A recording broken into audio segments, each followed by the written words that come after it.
Imagine this. You've trained your entire life for a single moment.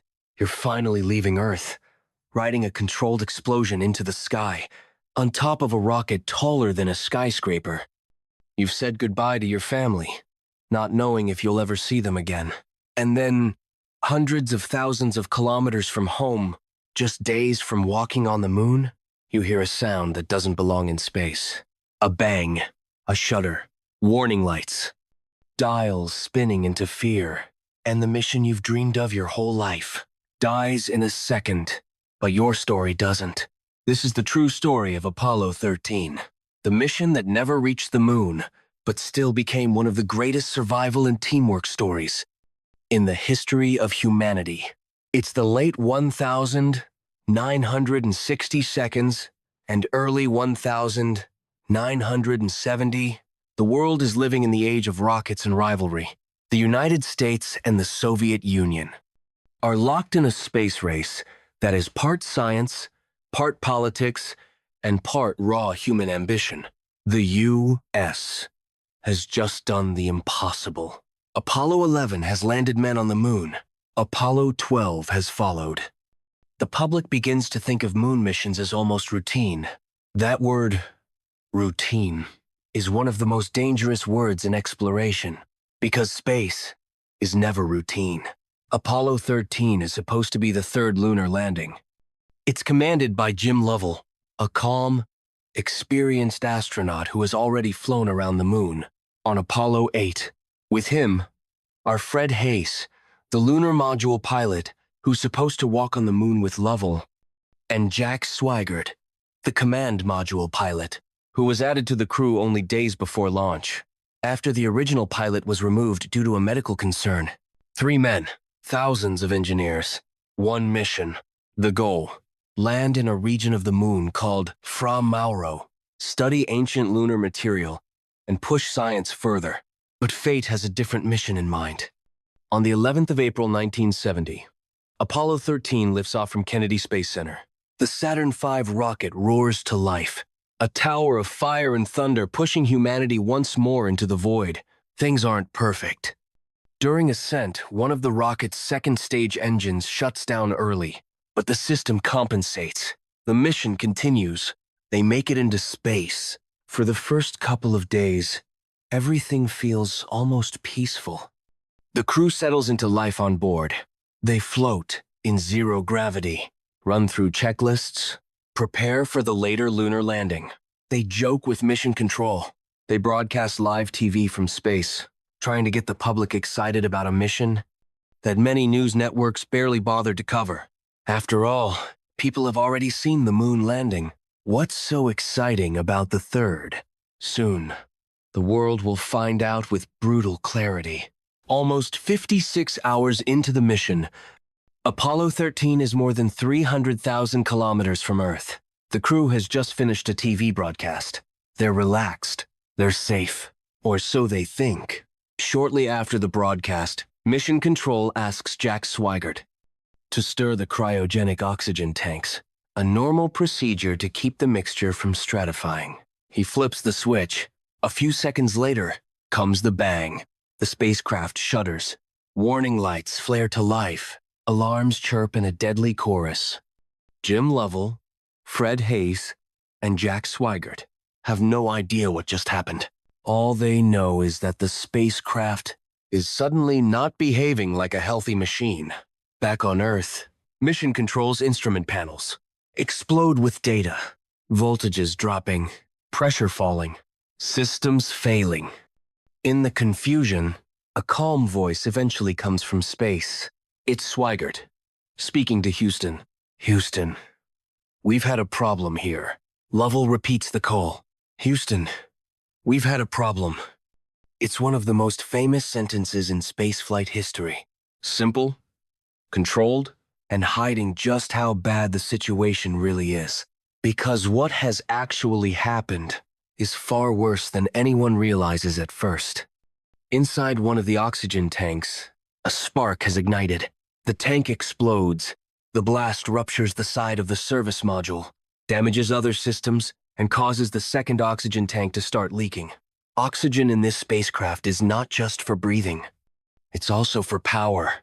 The fuel cells that generate electricity need oxygen to work. Without oxygen, you don't just run out of air. You run out of electricity, water, and life. Apollo 13 has just lost a large part of its heart. In minutes, a journey to the moon turns into a fight to survive. In mission control, engineers scramble to understand telemetry. Is it a sensor glitch? A computer error? But the readings are consistent. Oxygen tank 2, gone.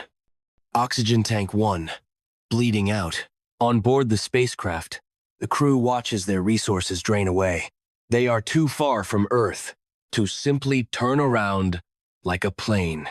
Space doesn't work like that. The original plan was moon landing. Now, it is something far more basic. How do we get 3 men back alive? In a spacecraft that is slowly dying? Flight Director Gene Kranz, standing in mission control in his white vest, faces one of the most intense decisions of his life. Abort the mission. Yes, that's obvious. But how? If they fire the engine and try to immediately turn back, they risk using a damaged system and possibly end up stranded in deep space. Instead, a different plan takes shape. Use the moon's gravity to slingshot the spacecraft around it and send Apollo 13 back toward Earth on a free return trajectory. But that means they still have to go all the way to the moon, pass behind it, and only then head home. They are going to the moon after all. Not to land, but to survive. Now comes another realization. The command module, Odyssey, is badly damaged and losing power. It was meant to keep them alive during most of the mission, including re-entry to Earth. The lunar module, Aquarius, was only supposed to support 2 men for about 2 days on the lunar surface. Now, it must become a lifeboat for 3 men for 4 days or more. In an instant, the roles of the spacecraft change. The command module becomes a dark, frozen coffin in waiting, something to be powered down and saved, only for the final re-entry through Earth's atmosphere. The lunar module becomes a tiny, fragile haven that was never designed to do this job. In space, there is no pause button, no second ship nearby, no rescue shuttle. The astronauts and NASA must improvise a survival plan with only what they have on board and what they can calculate on Earth. It is one of the purest engineering and human challenges the world has ever seen. The crew powers down the command module. Switch by switch, they turn off systems to save every possible watt of energy. They move into the lunar module, cramped and crowded with gear and 3 grown men, in bulky suits and life support harnesses. The temperature begins to fall. Inside the spacecraft, it grows cold enough that the astronauts can see their breath. Water beads on surfaces. Condensation creeps into corners. They sleep in shifts, shivering, wrapped in whatever cloth and insulation they can find. Their bodies are stressed. Their minds are exhausted. But the work doesn't stop. From Houston, engineers send up long sequences of instructions, changes in course, power-saving procedures, carefully planned burns of the engine that the lunar module still has. One miscalculation could send them skipping off the atmosphere or burning up on return. At the same time, chemical danger begins to grow. The astronauts are still breathing out carbon dioxide, but the lunar module's systems were never designed for 3 men for so long. CO, 2 levels start to climb. High carbon dioxide can quietly kill, not with drama, but with headaches, confusion, and eventually unconsciousness. The spacecraft has plenty of CO2 scrubber canisters. In the command module, filters that remove carbon dioxide from the air. But there's a problem that sounds ridiculous at first. The filters from the command module do not fit the lunar module's system. They are literally the wrong shape. Square pegs, round holes, the most advanced technology in the world is suddenly blocked by something as stupid and simple as geometry.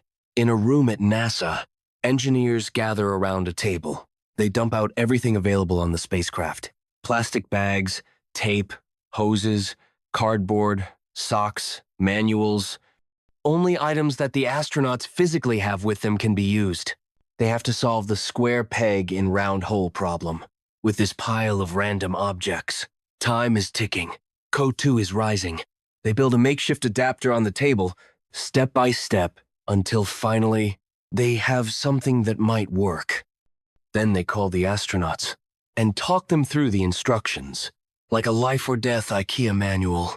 Cut this, tape that, attach this hose here, seal that corner there. In space, the astronauts follow the instructions by hand. They build the strange device, plug the square filter into their improvised adapter, connect it to the lunar module system, and watch the CO2 levels drop. It is one of the purest symbols of Apollo 13. Human beings using creativity and collaboration to defeat a problem that should have killed them. As Apollo 13 approaches the moon, there is no celebration, no landing, no descent, no words like "the Eagle has landed." Instead, they swing around the moon's far side, out of radio contact with Earth, in silence. On the surface below are craters and landscapes that Jim Lovell had hoped to walk on. Now they are just scenery on the way home. When communications resume, the spacecraft is headed back toward Earth, but there is still a long way to go, and still more dangers ahead. They must perform course correction burns, using the lunar module's engine. Short, precise firings to keep their path. Inside a narrow corridor of re-entry, there are no advanced computers flying the ship for them. The astronauts must often look out the window, using the Earth's limb as a reference against the crosshairs, while firing the engine manually, trying to keep the spacecraft on the correct angle. It's like trying to steer a car by looking through a keyhole, while wearing gloves, with every mistake measured in hundreds of kilometers. Adding to the fear is the unknown condition of the heat shield. On the command module, the explosion in the service module may have damaged it. When Apollo 13 hits the atmosphere, the heat shield is the only thing between the astronauts and a fireball. If it's too damaged, they will burn up on re-entry. No one knows for sure, and there is no way to check. Shackleton's men once waited on ice, not knowing if the rescue ship would ever appear. Apollo 13 now flies toward Earth, not knowing if their shield will hold. Sometimes, survival stories reach a point where all that's left is faith in the work you've already done. On Earth, families watch, news anchors update minute by minute. The world slowly realizes that a mission many had ignored at launch has turned into a global drama. Churches hold vigils. People pray. Engineers do not pray for miracles. They pray that their math is correct. Finally, at the time comes, the crew powers the command module back up. A delicate, never-tested sequence developed by NASA on the ground to use a minimal amount of stored energy. If they make a mistake or draw too much power, the systems might shut down. But the command module wakes up. They separate from the damaged service module now, and for the first time, the astronauts can see the side of the spacecraft that was blown open. It is a terrible sight. Panels are ripped away. Parts of the structure are exposed. The damage is far worse than they had imagined. There is no way they would have made it to the moon and back with that kind of hidden wound.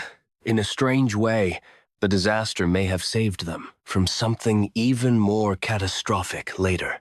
The service module drifts away, a wounded machine.